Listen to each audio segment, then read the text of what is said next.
Welcome to the Cartography of Memory, an actual play of the electric state from Stories with Dice. If you're enjoying our actual plays, please subscribe to Stories with Dice so you'll never miss an episode. Don't forget to rate and review us. It really helps others discover the podcast. Follow us on social media to stay updated. You'll find the relevant links in the description of each episode. Welcome to another session. We left off our intrepid people driving off in Roger's bus to Roger's work after visiting the old forgotten library, and they'd basically had a bit of a wander around this old part of history. They found someone who was stuck in the near escape. They were almost going to leave them behind and let them sort of just die, but it didn't happen. I think they might be being guilted into actually taking him. And I think you've also taken the woman, haven't you? My memory serves me correct. So I'm joined, as always, after a little brief update, by Marco. Hello. How are you? Doing all right. So we were off last week because your computer died, and you had to get a new computer. Wow. That's terrible. Yeah, so we're all trying to sort of remember where we left off, but all I know is I'm AG-88. I'm a drone pilot, and I think the cracks are starting to show in him. Yes, I think so. And we are joined by Carmelo. Hello. How's things with you? Yeah, things are okay with me, and hopefully with Raymond as well. It looks like even though he hates people, he's slowly been getting a little bit of his humanity back by feeling guilty about everything. Sounds fair. And we also joined by Douglas. Hello. You good? Yeah, I'm fine. I think this week Roger's going to be having a not great time, though. I don't know what you mean. Well, you know, it's always really a bit awkward happy when you go back to your old workplace and see all the people there, and you're like, "Hi, how you been?" This is true. Well, this time they might be corpses, so it might be a little interesting for you. Could be a little bit easier. I mean, so I'll be doing better than them then. Yes. It's a baseline, right? You're alive. That's your baseline. Everything's doing well. Everything's going well. Right. So I guess we'll kind of like get on in. So you decided your work is actually not too far out of the way, and it has medical bays and it has labs which you have used in the past. So that's where you're heading. So the road that you're journeying on is continuing north, and you continue off of the main highway or the main sort of like main road, and you start taking some turnings to take you to the labs. Shiver Labs is in the mountains so in the center part of Pacifica. There's a whole bunch of lakes and reservoirs, and there's some mountainous, or sort of at least some hilly area around that into the south of it. So the land that you were going through was quite dry and arid, but it's starting to get a little bit more green. There's more thickets, more bushes, because it's on in the mountains, in the hills. It does get quite a little bit of rain, so things are starting to seem fresher, greener, which is quite nice. It kind of lifts your spirits just briefly. And you continue driving your short bus towards your labs. Now, how long ago is it that you have been to the labs? I don't know how long everything is relative, because all our stories are kind of tied together. So I would say it's been a multiple years, if not like 5+. Well, hold on. Yeah, it probably would be 5+. I don't know if you want us to be specific or not. No, you don't have to be specific at all. And we know that you left for unknown reasons, or at least no one knows why you left, and you haven't been back. No. For a while. So it's a bit of a strange feeling having to drive back to work after this time. As you sort of make your way towards the outskirts of the labs, you remember the drive. It's sort of like down these winding roads which go through sort of 1.5 meter, 2 meter tall trees, quite thorny, sort of brackish trees interspersed with rocks and streams. And you remember sort of the final stretch of this drive.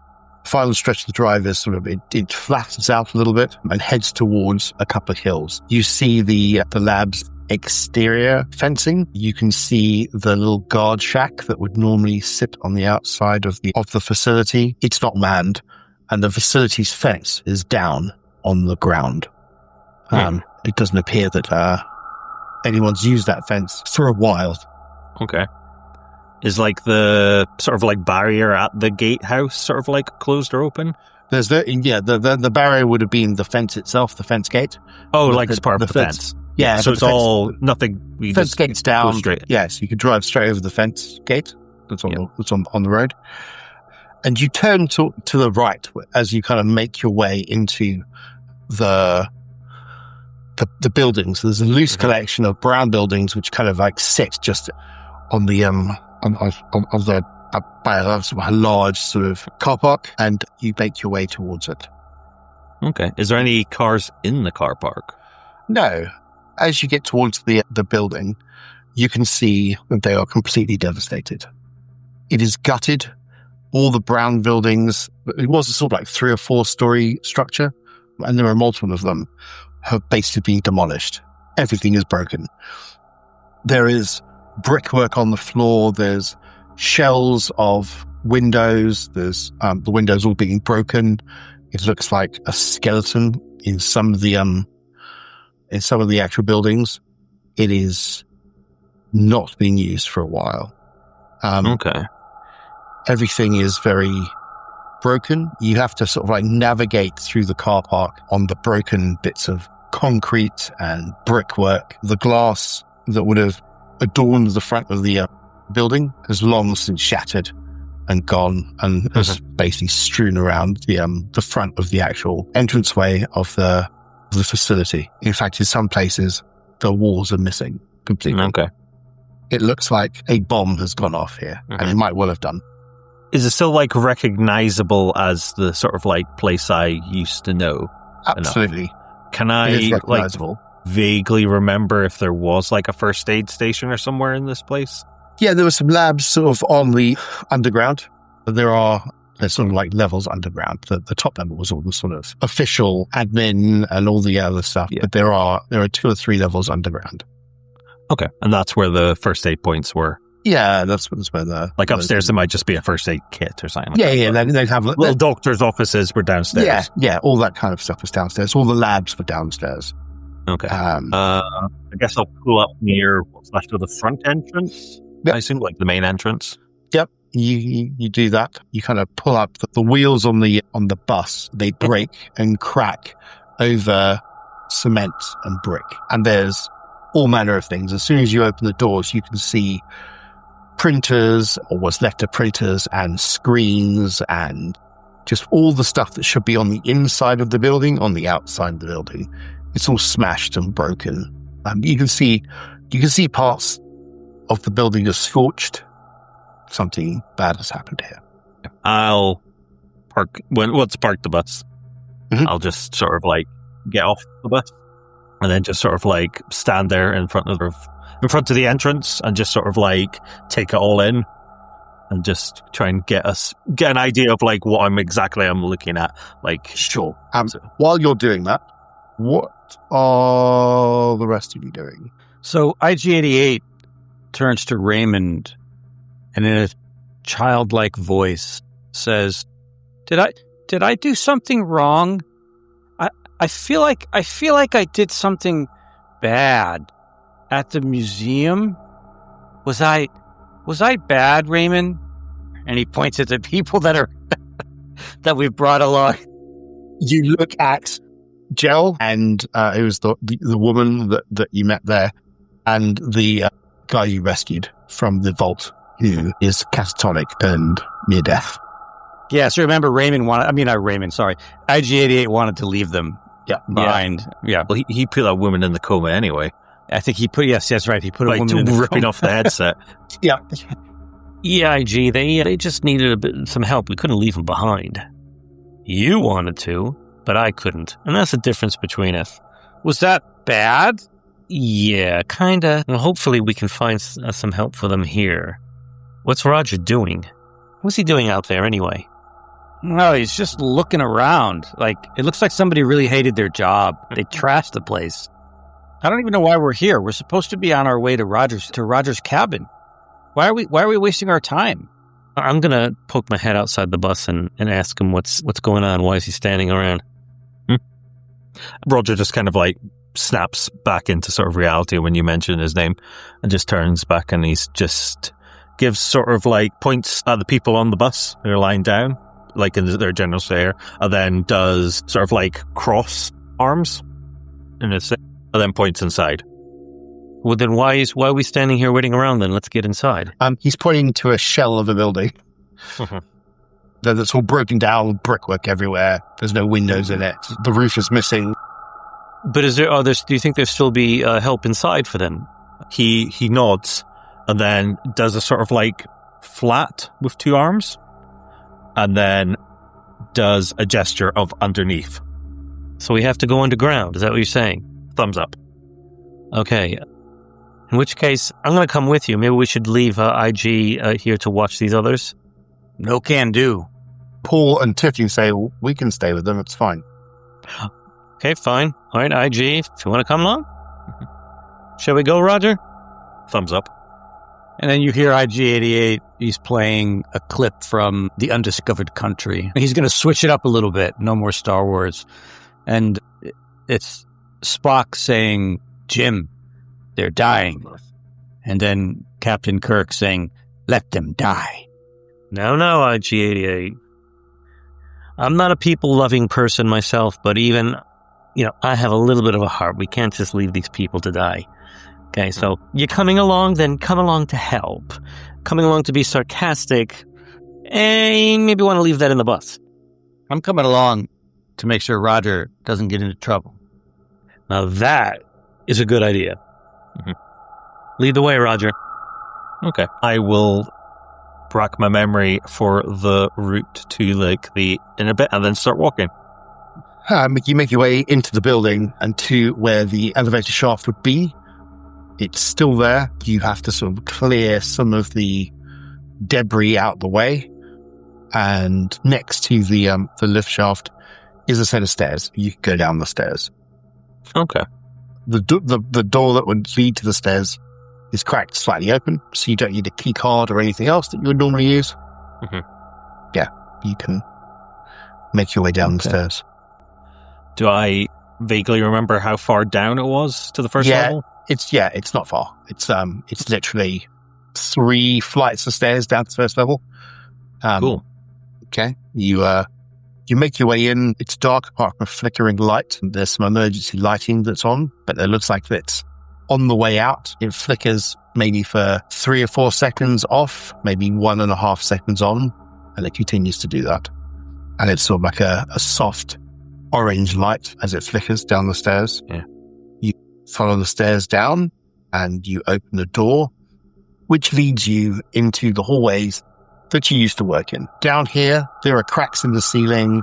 There's a little bit of water damage here and there, but actually it looks relatively unscathed. As you sort of make your way into the hallway, you see someone coming towards you. It is a doctor you used to work with, a Dr. Nim. She used to be sort of like an interim senior doctor who came from another site. And as she walks towards you, the lights sort of flick on as she kind of comes down the corridor. You can see the sort of like soft dirt and dust coalescing around the light that she's walking down and through. And as she gets closer, you realize that the bits of dirt and dust are actually floating through her. This is a holographic image of Dr. Nim. Okay. Do I remember there being holograms when I was here, used to work here? No. Does it seem to acknowledge our presence or just kind of keep walking? She walks towards you and she says, "Hello, Roger." I wave hello. Raymond, 88. Hey. How do you know our names? We know your name. We know all your names. Well, yes, that's obvious. I said, how, lady? She says, "We know all the ones that we call for." Call for? What do you mean by that? Surely you've heard it.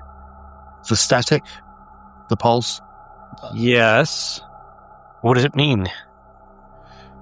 It's memory. It's digital memory. And you have your own. You should listen to it. You should join us. Oh, and together we can rule the galaxy as father and son. No, thank you, lady. She looks at you impassively as if she has no understanding of what you're saying around that. She doesn't get any reference. Join you in what capacity? As a complete digital entity? Well, as being part of us, the whole. Like a collective? Yes. Oh, like the Borg from Star Trek The Next Generation. She looks at you blankly. Yeah, well, we know how that ended. Yeah. The Battle of Wolf 359. And I have no intention of being locutus. So she's a so obviously, does it look like she's been projected? Because I saw some projectors at the previous place, but I didn't quite understand what those were for. No. She looks like she's being projected from the ceiling. So where the lights are, where the ceiling goes, somehow there's some kind of projector in there. There's no like visible projector that is on. Like, if I look up, is there a light source? There is a light source. Yes. Okay. I point up at the light. It almost looks like a strip that goes along the side of the corridor. Interesting. That wasn't there when I used to work here. I assume that strip. It wasn't there, but it was something that they were working on. Hey, Roger, this place is really creepy. I can understand why somebody blew it up. Well, it'd be great if somebody finished the job, I suppose. This is creeping me out. Right, lady, if you knew we were coming, if you know our names, you must be connected to a wider grid? Yes. Okay, now that's just freaky. The Echo. The Ectopulse. So you're watching us from anywhere within Pacifica? We all do. How many of there are you? Multitudes. How do you measure that? Thousands? Millions? I mean, every memory has something. And in every memory, there is a being. Perhaps it's difficult to explain to you. How are they all downloaded and digitized? Well, at some point, you will have all been on the near escape, and you all wish to relive your memories. No, I don't. No, I don't, hologram lady. I do not want to do that. Well, it's already decided. No. I didn't decide anything of the sort, hologram. Sure you did. You just don't know that. Roger, you knew this lady? P nods. Was she this much of a jerk in the real world? I didn't really know her that well, so I guess he kind of just shrugs. So you wouldn't mind if I did this? Pew pew! You're gonna fire at the projector, yeah. Okay. Yeah. You shoot with the weapon. Yep. It's a very loud rapport, which tracks through the corridor. It's really painful for everyone listening. But yeah, you take out a couple of the projectors. She flickers off. Now, boring conversation anyway. The Han Solo voice. Yeah, shades of Vija there. Digital patterns. I didn't know did people consent to this? I didn't consent to anything. Neither did I. They just took our memories when we were in the skate. Now, Roger's just kind of standing there in thought because he is remembering the incident at the petrol station recently and other times before that where the weird coincidences.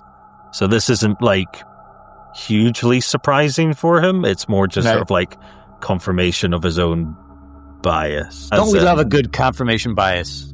As in, he thought there was something watching him in the sort of fishy thing going on. Yeah.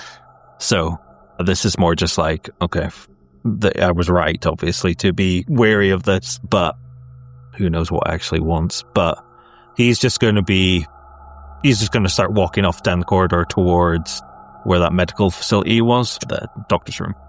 G88 will follow him. Yeah, I'll follow. Okay. Bringing up the rear. So you follow Roger down the corridor and you turn to the left and you go past some labs. The labs have got windows in the front. You can see sitting in some of the labs, they're sort of like small cubicles. You can see bodies connected to the near escape through their headwear. You can see that there are large data processing stacks, which are all sort of blinking. You can see that as you keep walking towards the sort of like medical facilities, there are sort of like screens on the walls. And as you walk past the screens on the walls, it's showing people laying down like a representation of people laying down onto a bench and onto a table, and the camera zooms in to their head, and you can see a scalpel, or at least a fake scalpel, cut into the representation of someone's head, and then it is replaced with parts. Then the skull is put back on, and then the part is placed in what looks like a repository, and then it turns into digital information and goes to a hub, and it just puts it on this thing on loop. It's as if it's like a reminder of what they do here. And every now and then it has the Shiver logo, which is like a couple of S's which kind of flip over themselves. And that's what you see on this logo. And underneath it, it calls itself the Cartography Project. Okay. I guess when I see that screen, like I'll keep walking past it until I see specifically that bit at the end. And then I'll sort of like just suddenly stop and then just like start staring at the screen. Yep. It does the same thing over. Yeah, it does it again, and it just kind of like puts it on a loop. It does maybe 2 or 3 loops, then probably no more than 2 minutes each.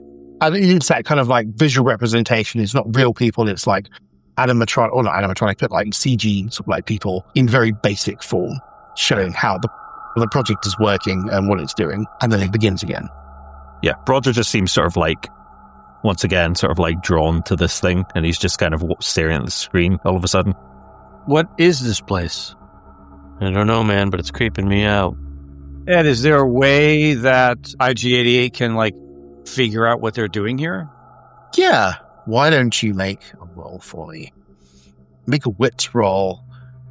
And in fact, I would even go as far as to say that I'm going to give you a bonus from Hacker. I have a success. That's fine. You kind of look at it. It looks like what they're doing is they are removing a part of the brain and replacing it with essentially cyberware, some kind of digital upload or hardware into the user's brain. It looks like they're then taking like a representation of memory by the sort of like pizza slice that they've taken out of the brain, and they are uploading it into a digital format and then putting it on a main repository. And it looks like they are essentially building a database of people's memories. And is that harmful to the people they're extracting the memories from? Potentially. I mean, you don't know enough about the scientific method about whether or not taking a slice of a person's brain will be harmful to them. Right. You imagine it probably is. They do appear to be replacing it with some kind of hardware to replace the bit they've taken, but you don't know the ins and outs of that far.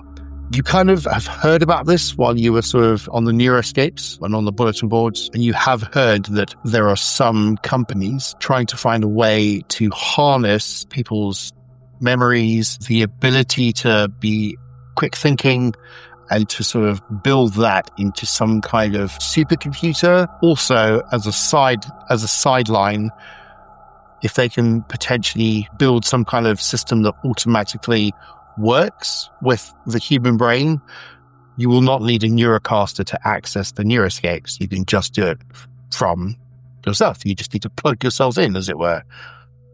They're making Borg. I suppose you can call it that, yeah. That's your reference to it, then that would make sense. Roger will suddenly sort of snap out of it and then start walking down the corridor. Ed, I'm going to go and try and find my old lab. Okay. Cool. Carmelo, or so I say Raymond. What's Raymond doing? Raymond, I think, is going to follow Roger down. I don't think we should lose sight of each other. Okay. So yeah, you follow yourself down. You go to the next set of stairs down to your lab in your office. So you kind of cut out the sort of medical bay and you kind of go down. It's only one floor. The lights are soft as they were before, and you make your way to your lab. As you do that, you realize that you have gone down into the lab, and you can go to where your lab is. As you kind of enter your lab, you can see a table. On the table is a large glowing sphere. All your lab and all your other stuff is behind it, your lab has changed significantly since you were last here. It was very simplistic before, it was the starting of the project. And so things have obviously escalated since then. You can see a large amoeba-shaped hologram sort of over a central table. All the kind of labs around it are sort of like workstations, that kind of thing. This thing is like moving, and it's pulsing with this faint blue light. Inside it, you can see lines of digital code flying around, and it's huge. It's probably, 8 foot by 6 foot, and it's just hovering in the center of your lab. Okay.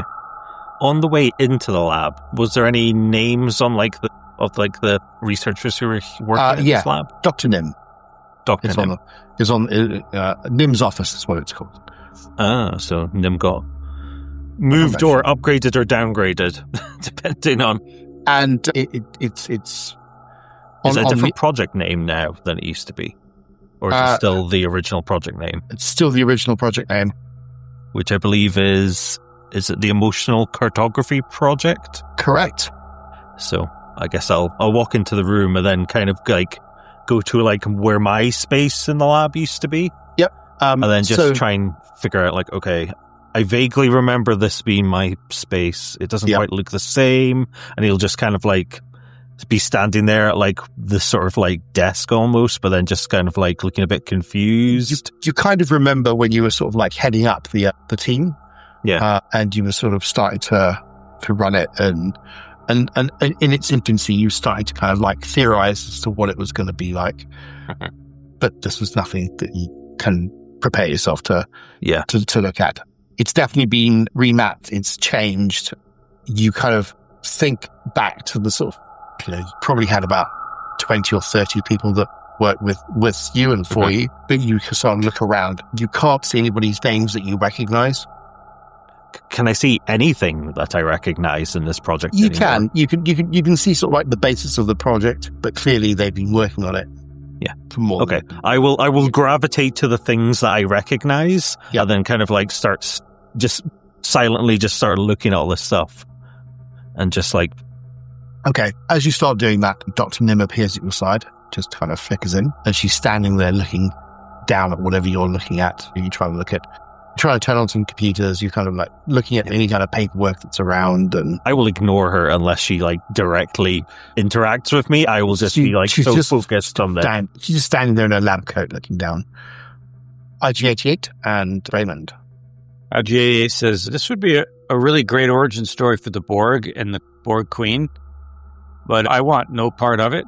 So, Roger, can you hurry up and get whatever it is you need for those people that we really should have left alone back in the museum so we can get the hell out of here? He's ignoring you. And of course he is. He's just furiously like looking at bits of paper. So you find some of the information that you were looking that you started with, looking at an interface to map, people neural memories. The original purpose to cartographize trauma, use it to remap states emotionally, with the intention to rewrite societal memory and to kind of help those who have been affected by multiple things. Like clearly what they've done is it's changed. It's definitely gone from that. As you're sort of looking through it, you can see archives, and there's sort of like a timeline, which you can sit down and you can read, but it'll take a bit of time. It's going to take you a whole sort of like shift to do that. It's quite complex. There's a lot of stuff going on there. Carmelo, what's Raymond doing? Well, Raymond is trying to get a good look at some of the other stations around to see if there's anything there that can give him more of a hint as to what's going on here. Can IG-88 sort of hook into the system and get any information? I forget, Ed, it's X? No. Yeah. You can't do anything local. You have to use AD. Right. Local. I can't do local things. Yeah. Right. Okay. So I mean, you can, Brandon. I could put my helmet on, couldn't I? Yeah, sure. I think your bliss and your health are dangerous. Hope and bliss are at a dangerous level for you. Yeah, yep. I think I'm going to. Yeah, I'm not feeling very well to do that at the moment. I'd like to ask. Yeah. Well, am I seeing anything recognizable in any of these stations? So, what did you do, Raymond, in any past lives? What was your careers? Was what you did in the past be able to help you with things that is sitting here? Well, I'm not a novice with technology, even though it's not, my job or anything. Just trying to figure out the purpose and point of creating this entire system of draining people's memories. Mm-hmm. And if There's anything paperwork around, so yeah. PI's pretty good at probably sifting through paperwork. Yeah, I'm going to sift through some paperwork around here and see if there's anything worth collecting and taking back to read. Well, why don't you make a wits roll? What's your Right. talent that you've got? I'm just having a look. I can't see a talent there for some reason. Seems to be missing. Hold on, I have his character sheet. Hold on, let me pull it up. All right, I'm just having a look at the investigator. So investigator had talents: data miner, scout, and sleuth. Do you remember which one it was? I think it was sleuth. It was sleuth. Yep. Excellent. That gives you a +2 to wits when you're searching for clues. Well, Seems appropriate. I think that seems very appropriate. Okay, so just roll it as it is. Don't have to change anything on here, do I? So your wits will be 5. So you get 5 dice, Yeah. and then your talent will give you an extra +2. Oh, okay. So I'll just roll and we add the +2. Did you see the dice? I didn't see it. I did. You still need to roll another 2 dice. Yeah, you have 1 success so far. So yes, you start looking around the stations to see what's there that kind of piques your interest. What's going to be there. The thing you notice a lot is that it looks like that whoever was down here didn't leave in a hurry.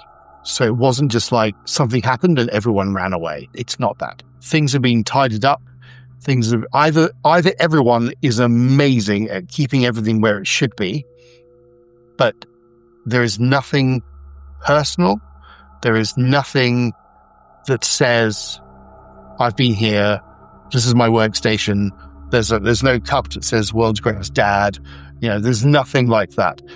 It is purely kept tidy, and there's just nothing like that. There's no small personal bits, which is the first thing that strikes you as odd. And there's nothing laying out. So no one's left a pen laying down. No one has sort of like left a sheet of paper just off to the side. No one has, put a little bobble-headed robot on their desk. There's nothing like that, which just, if you're working here and this is your station, it just isn't, just wouldn't be a thing. It's very kind of clinical, but it's not a clinical office.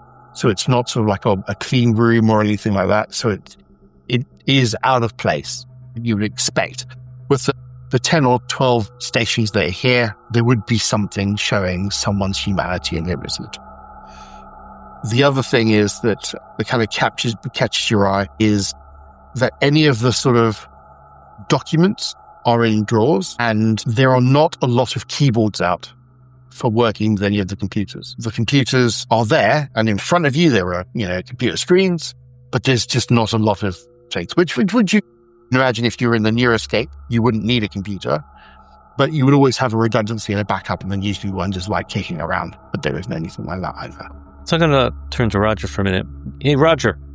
He just ignores you. He just keeps on it's almost like he's not in the room anymore. It's like he's working on something, and the hologram is just sort of assisting him almost by just watching. Okay, then I'm going to shoot the projectors for that fucking hologram. I think it's doing something to Roger. Okay. You Pow, pow. Pow, pow. You take a couple of shots at the projector. Yeah, the projector gets hit. The whole blue thing just starts to sort of coagulate, then it disappears. But then it comes on. It just flickers and comes back on again. Another projector comes on, showing it. Dr. Nim disappears. Yeah. Roger just kind of snaps out of it and just turns shocked towards IG-88. She was doing something to you, man. He just kind of looks at you confused. Roger, have you noticed anything weird around here? There doesn't seem to be anything personal anywhere. Now, did any of your colleagues bring things in that were personal to them? Because this is all too neat and tidy. Here's the thing. Has Roger ever mentioned about him working here to anyone? No. Because I don't think he has. No, he has not. I'm assuming he has. I'm just So going to he assume has he not. has. So Yeah. you guys don't know that Roger works. So I came here and whatnot, and I look like I know what I'm doing. Yeah, but okay, so you don't know anything personally about this room. That's fine. Just wanted to establish that. He just kind of looks a bit confused, and then sort of like looks in there around, and then sort of like takes that fact in, because I assume when he was here, everyone had little bits and bobs on their little desks. And Absolutely. little You had a few photos of families. Yeah, you had a 30-odd strong team that were doing all the sort of like grunt work of starting things up, and the programmers and the hardware technicians and the software technicians, and just everyone was putting in doing the thing they did.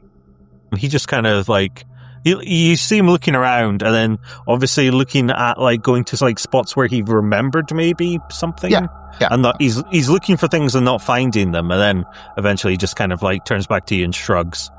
And then it's really disconcerting for you. In fact, you've got like a bit of like a headache kind of coming. He's rubbing his sort of temple, and then he goes to have a look at the thing in the middle, because everything kind of pointed to this thing, but he doesn't quite get what that is. Would you like to know what that thing is, Roger? I would like to, yes. How would you like to make a wits roll, please? Mm-hmm. I don't have any talents or anything relevant to this, so this will be me trying to think my way through the haze. Let's see what happens. 1 success on 3 dice. Excellent. Yeah, you think, and as you start to think, the headache starts to get just that little bit worse, and then it eases. As it eases, between sort of the headache getting worse and it's starting to ease, you project yourself into the neuroscape with the piece of cyberware that is implanted in your head. Assume in the real world, I just kind of go a bit blank. You kind of like, you kind of like hold your head, you kind of like do that kind of thing when you're trying to get rid of a headache. And that's what you stop doing. That's what you're doing, just rubbing your temple. Yeah. Okay. I guess I will freak out a bit.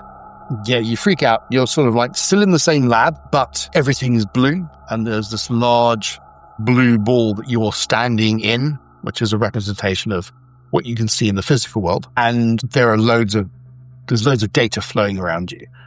If you want any of the data, you want to understand any of the data, you just have to reach your hand up and grab whatever it is that you want. Okay. I will spend a minute freaking out, and then eventually calm myself, because I haven't been in Neuroscape for quite a while, and I have huge anxiety about the Neuroscape for reasons. Yeah. Well, actually, I don't know. I just always have this weird feeling about the Neuroscape. I can't quite ping my finger on it, but this is all sort of like, once again, clicking back into that, and then I'll be like, right, I want to know what this thing is, so I will grab that thing. Yep, you grab that thing. What is it you're trying to grab? Whatever my mind says is, that'll be what's to do with that middle thing on the table. Whatever bit of data. Dr. Nim appears in front of you and says, "Yes, Roger." Nim.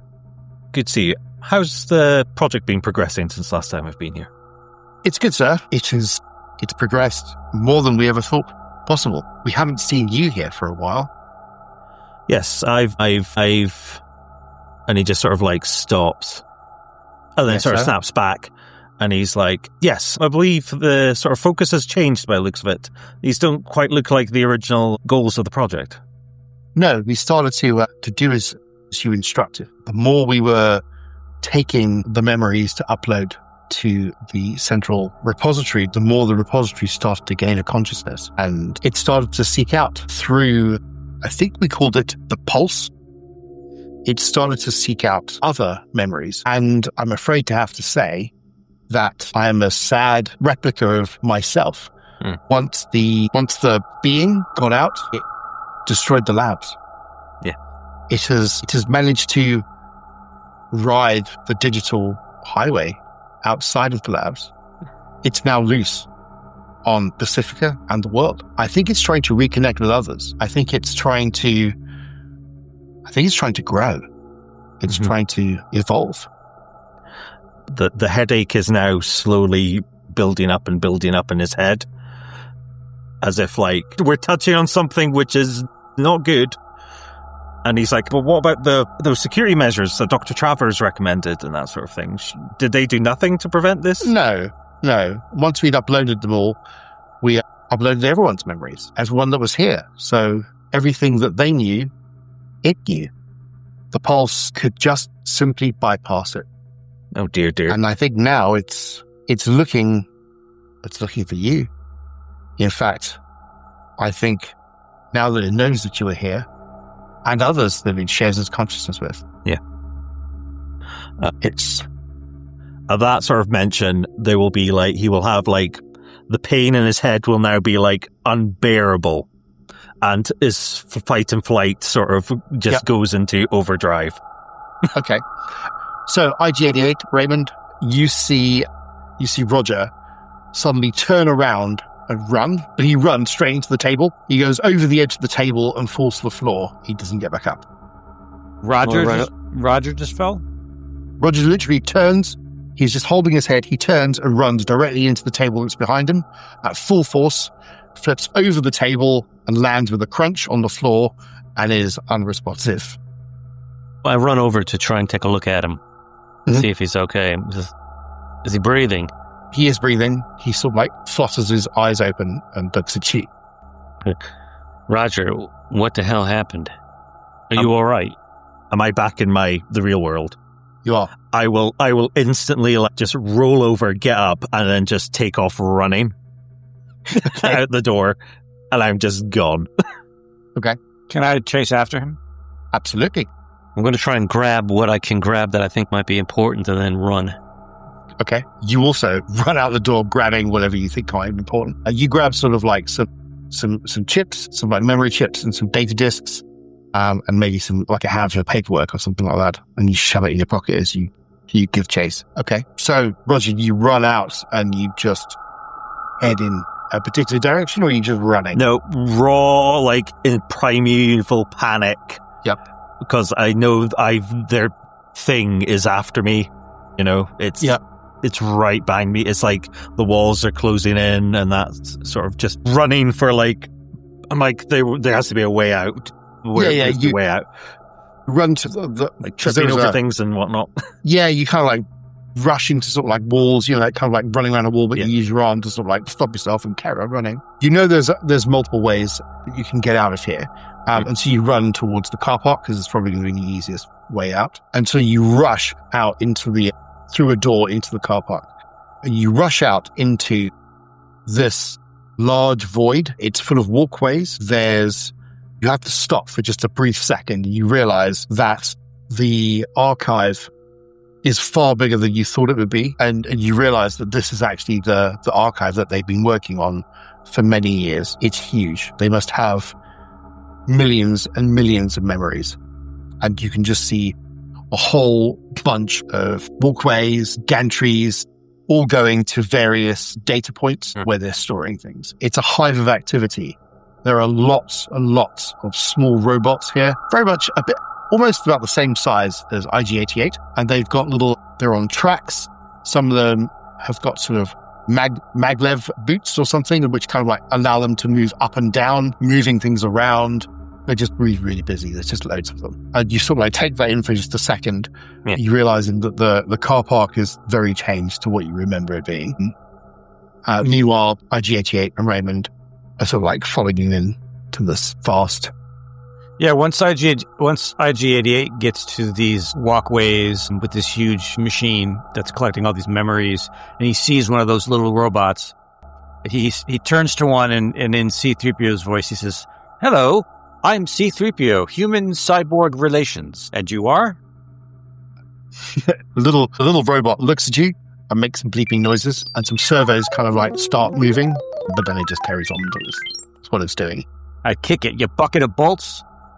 You kick it, it kind of kind of restabilizes and gyro-stabilizes itself and then goes off to what it was doing. But as you do that, on the other side of the walkway, probably about 20 meters away, you can see a security robot. And the security robot is now turning and heading in your direction.